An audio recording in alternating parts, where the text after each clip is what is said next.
सन 1857। हिंदुस्तान की ज़मीन खामोश नहीं थी। हर तरफ एक बेचैनी थी, एक बगावत जन्म ले रही थी। ज़रा तसव्वुर करें, अंधेरी रात है, झांसी के किले पर खामोशी छाई हुई है, लेकिन इस खामोशी के पीछे एक तूफान सांस ले रहा है।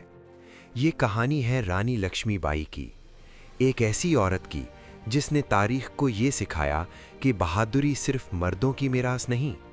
बचपन में उसका नाम मनु था। घोड़े पर बैठना, तलवार चलाना, तीरंदाजी करना, ये सब उसके खेल थे, शौक नहीं। जब दूसरी बच्चियां गुड़ियां खेलती थीं, मनु जंग की तैयारी कर रही थी, बगैर ये जाने कि एक दिन तारीख उसे आजमाएगी।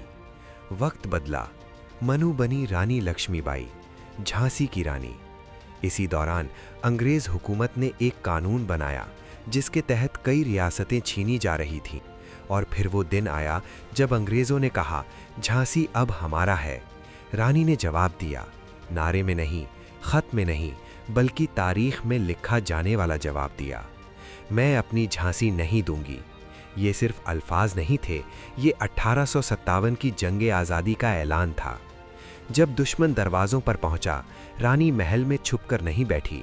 उसने ज़िरह पहनी, बेटे को पीठ पर बांधा और घोड़े पर सवार होकर मैदान में उतर आई।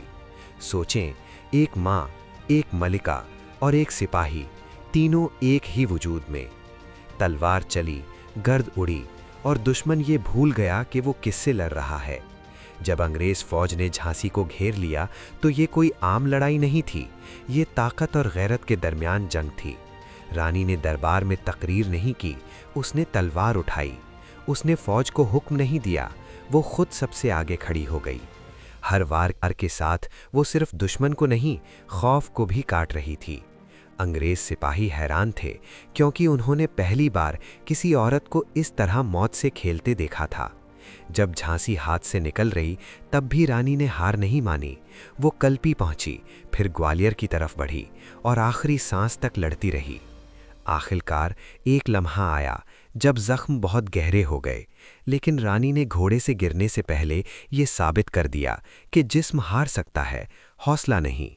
इसीलिए झांसी की रानी आज भी याद की जाती है, एक ऐसी औरत के तौर पर जिसने गुलामी को कबूल करने से इनकार किया। और जब भी बहादुरी की मिसाल दी जाएगी, इसका नाम खामोश नहीं रहेगा।